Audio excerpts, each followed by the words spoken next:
अच्युतानन्द गोविन्द जनार्दन माधव दामोदर पद्मनाभ ऋषिकेश वैकुण्ठपते जगन्नाथ क्षीरसमुद्र शयन सुन्दर चतुर्भुज चक्र गदाधर भवभयनाशन सत्यरूप सर्वलोकनाथ माधव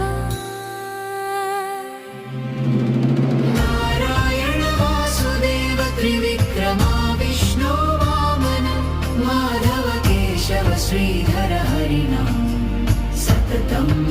जपे मत्स्यकूट